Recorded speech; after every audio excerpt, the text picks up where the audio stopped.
No pasado mes de decembro e durante as vacacións de Nadal ocorreu algo que ninguén tería pensado hai un par de anos, e é que a Coruña tiña un dos seus principais atractivos turísticos nunha antiga nave do Peirao de Batería.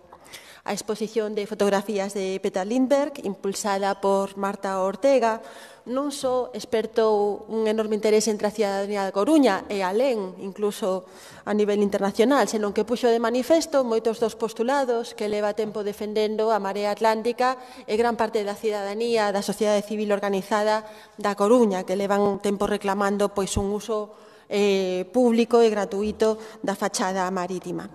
Sen mover un papel, con mínimo desembolso, con vontade de facelo, se poden abrir os peiraos á cidade, se poden promover multitude de usos públicos e cidadás.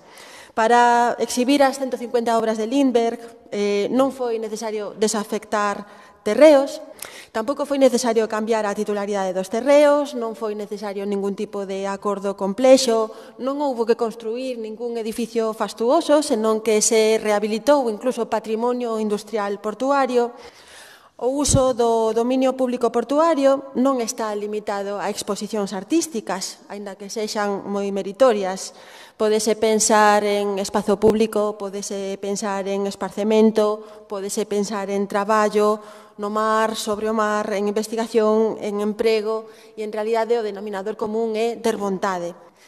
O único obstáculo co que se atopa o Concello ata agora e non Marta Ortega, é a débeda da autoridade portuaria. Xa se levan pagado 40 millóns de euros desa débeda sen que se empezara a amortizar nin un só euro. A Marea Atlántica non aceptará que se destinen 15 millóns de euros do Concello, case 20, se temos en consideración tamén os que di aportar a Xunta de Galicia en mercar Calvo Sotelo e Batería, terreos que xa son públicos e xa están tendo uso público.